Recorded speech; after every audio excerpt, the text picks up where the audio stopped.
Tiene la palabra el señor Carlos Martínez. Sí, muchas gracias, señor presidente. Bueno, voy a aprovechar esta última intervención para hacer una pequeña reflexión sobre algo que hasta hemos dejado para el final, que es la exposición de motivos, y después explicaré también un poco nuestra relación respecto a las enmiendas de los demás grupos y aquellas que hemos conseguido transaccionar con el Grupo Popular. La exposición de motivos, precisamente, en mi opinión, no es que sea ni mucho menos lo peor de esta ley, de la LOMCE, pero, sin embargo, contiene algunas afirmaciones y también algunas omisiones que creo que explican bastante bien el por qué, a pesar de que hemos intentado, en la medida de lo posible, llegar a acuerdos con el proyecto de ley del Gobierno, nos es imposible apoyarlo en su totalidad, y por eso hemos presentado una enmienda de devolución de la LOMCE y votaremos, consecuentemente, que no a la ley en su conjunto. Y es básicamente que la exposición de motivos es una mezcla curiosa de algunas afirmaciones sobre teoría educativa o sobre los aspectos más puramente académicos de la educación, con otras de la Administración, no precisamente bien articulada. De hecho, en la exposición de motivos de la LOMCE se hacen afirmaciones que luego no se desarrollan en el articulado, e incluso hay otras que se contradicen. Pondré un ejemplo cuando se habla en el apartado quinto de que la finalización de un ciclo económico, la finalización de un ciclo económico expansivo y sus inevitables consecuencias presupuestarias no pueden ser una coartada para eludir las necesarias reformas de nuestro sistema educativo. Es lo que dice la exposición de motivos. Pero, sin embargo, pues una buena idea que compartíamos nosotros y otros grupos con el Grupo Popular, que era la de introducir un tercer año de bachillerato, ha desaparecido como por ensalmo, pues por exigencias presupuestarias que no pueden considerarse sino coyunturales. Nosotros ofrecimos la posibilidad, que no fue atendida por el Ministerio, de que la propia ley considerara una autorreforma en base a las disponibilidades presupuestarias, pero se ha optado por una vía que, en nuestra opinión, aunque es un ejemplo, pero es un ejemplo de cómo esta ley es desafortunadamente coyuntural y de cómo es una ley que obedece mucho más a la voluntad política, por otra parte respetable, de aprobar una ley de educación nueva, otra más, pero, sin embargo, haciéndola de tal manera que, como he dicho varias veces, me temo mucho que no va a sobrevivir demasiado a su aprobación por la mayoría del Grupo Popular.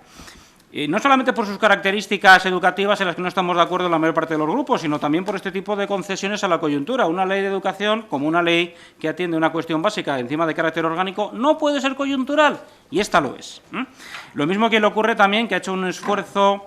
por hacer concesiones, me imagino que buscando la paz, a determinadas corrientes pedagógicas que en otros apartados se critican, que deja un resultado a veces un tanto roza lo cómico de extrañas afirmaciones. Por ejemplo, cuando dice que todos los estudiantes poseen talento, pero el talento se basa en las habilidades adquiridas o en las competencias. Hombre, no, es al revés. Hay talento y eso permite el aprender competencias, adquirir habilidades, etcétera. Puede parecer una cosa menor, pero creo que tiene su importancia que una ley de esta importancia esté basada en una afirmación o en una teorización, en fin, seria, bien construida, y no tanto que sea un cortar y pegar cosas de diferentes fuentes y procedencias. Porque, por otra parte, es cierto que el análisis que hace la exposición de motivos de las debilidades del sistema educativo y donde tiene que, en fin, introducirse reformas, pues me parece a mí que, quitando algunas resistencias numantinas a la realidad, es compartida en general. Las pruebas PISA se hacen por algo y se hacen para medir resultados, y desde luego hacer pruebas como las pruebas PISA u otras para ignorar los resultados es algo que solo se puede entender por puro sectarismo, y desde luego nosotros no lo compartimos. O afirmaciones, como sostiene la ley, de que hay que contar con la familia, lo cual nos parece muy bien, pero luego al profesorado, a los docentes, que, en fin, creo que esto desde luego nadie lo refuta porque no se puede, son la base de un buen sistema educativo. Si no hay un buen grupo de docentes, si no hay un buen profesorado, ya puede hacer uno las leyes que quiera, que el resultado no va a ser el que se espera, ¿no? Siempre sería inferior. Entonces, claro, esta idea, que yo la he visto constantemente presente en esta ley, de tratar a los docentes como empleados sí a los que se elogia, pero empleados, y no como protagonistas del sistema educativo, al mismo nivel que los alumnos, y desde luego para otras cosas en un nivel superior, porque ellos son los responsables, pues es desafortunado y, sobre todo, hierra el tiro. Realmente no plantea bien las cuestiones. Esta supongo que es la razón de otro de los que es para nosotros una de las principales carencias de la LOMCE y que nos impide apoyarla, que es el que haya ignorado una cuestión básica, que es cómo se entra en la carrera docente, es decir, de qué manera seleccionamos y preparamos al profesorado en España, cosa que es fácilmente mejorable y que además urge su mejora. Bueno, en fin, ocurre con otras afirmaciones de la ley, pero, como decía, o de la exposición de motivos, quizás sea más clamoroso un par de silencios que me parecen importantes. Uno de ellos es lo que tiene que ver con los centros concertados.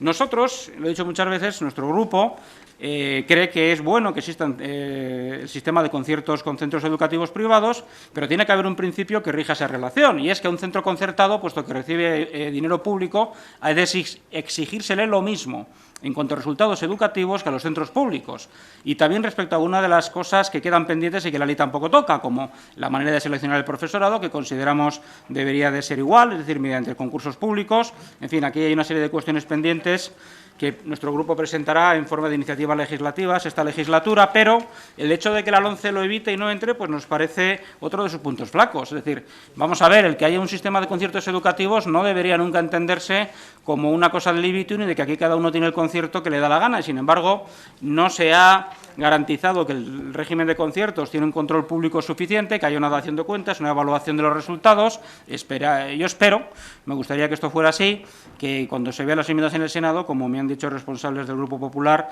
se consideren estas cosas y se resuelvan estas deficiencias, porque realmente sería lamentable que no fuera así. Y daría la razón a quienes dicen que esta ley va contra la enseñanza pública porque es mucho más dura y mucho más exigente, y esto es así. Es mucho más dura y exigente con los centros públicos que con los centros concertados. Y esto, evidentemente, es antiequitativo y no puede ser. Aparte que se ha extendido de una manera que, por supuesto, no compartimos en absoluto a los centros que practican la separación por sexos, que es una práctica que nos parece constitucional y, por lo tanto, aceptable, pero que consideramos que no debe ser subvencionada en ningún caso porque se sitúa al margen del ideal de coeducación que está en el propio origen de la educación pública y de su práctica. Bien. Por lo tanto, como digo, pues esta es una exposición de motivos que es muy interesante para comprender qué filosofía subyace, sobre todo porque al final la conclusión es que no hay ninguna filosofía, lamento decirlo.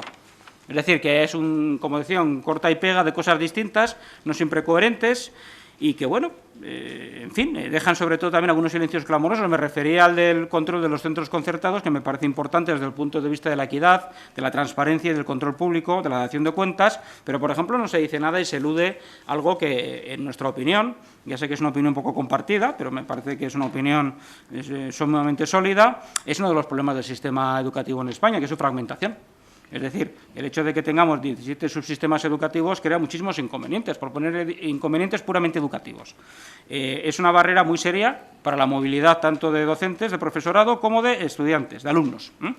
Y, en fin, y con una deriva de leyes educativas autonómicas, pues que en algunos casos, sin duda alguna, han aportado también cosas muy dignas de ser extendidas a todas las comunidades, pero precisamente para que estas experiencias positivas que las hay se puedan compartir y para que las que no lo son se puedan erradicar, nosotros seguimos pensando que el ideal es que exista un único sistema educativo español, aunque su gestión esté descentralizada. En fin, es una cosa que se elude constantemente cuando, sin embargo, ha presidido absolutamente la negociación de esta ley, porque una de las cuestiones básicas en la negociación de la LOMCE ha sido el aceptar o el conseguir el acuerdo de las comunidades autónomas, lo cual, en nuestra opinión, vuelve a alejar, como dije en otra intervención, a la ley de su objetivo. Al final es una ley de administraciones educativas y no de educación. Bueno, por esto hay otras cuestiones graves, como la de introducir la religión como evaluable, que solo se entiende en clave interna del Partido Popular, y la necesidad de repartir éxitos entre sus diferentes corrientes. Por cosas como estas, nuestro grupo mantiene su voto negativo a la LOMCE, pero ahora me quiero referir a la parte positiva, que es lo que hemos conseguido en materia de mejoras. He de decir, a este respecto, que no solamente nuestro grupo, sino que prácticamente todos los demás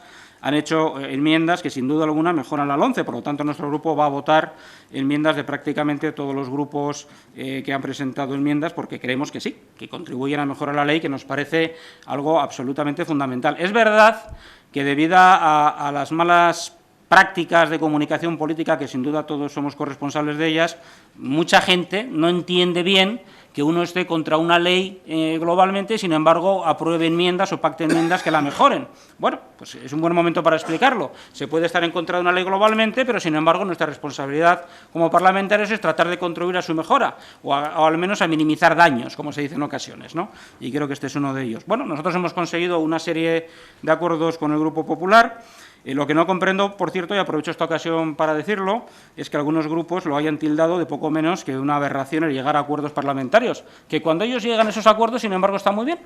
Entonces, deberíamos de abandonar este infantilismo. Se supone que parlamentarismo es que todos hagamos esto, es decir, tratar de llegar a acuerdos mientras sea posible. Pero, claro, demonizar los acuerdos que le afectan a uno porque no ha conseguido, porque afectan a su propia visión de la educación, es verdaderamente deplorable y, desde luego, de una democracia de muy baja calidad. Por lo tanto, como decía, nuestro grupo va a votar enmiendas, como digo, de prácticamente la totalidad de los grupos, porque no hay ninguna excepción en que no hayamos encontrado algo interesante o que es parecido a lo que nosotros proponemos o que no lo hemos propuesto, pero que está muy bien. Y con la excepción de decir de CIU, que lamentablemente no hemos encontrado nada que tenga que ver con la mejora de educación, y lo lamento mucho, porque nos gusta mucho coincidir con CIU en otras ocasiones. Esta vez no ha sido posible. Con los demás siempre hay alguna cosa. Por ejemplo, que quisiera resaltar, porque me parece interesante de qué es el parlamentarismo, que Izquierda Plural ha presentado una gran cantidad de enmiendas, muchas de las cuales no coincidimos, algunas votaremos en contra, pero ha habido muchas que nos parecen que están muy bien y que mejoran sin duda la aplicación de la LOMCE en las escuelas, que es lo que realmente debería importarnos. Y esto es todo por mi parte. Muchas gracias, señor presidente.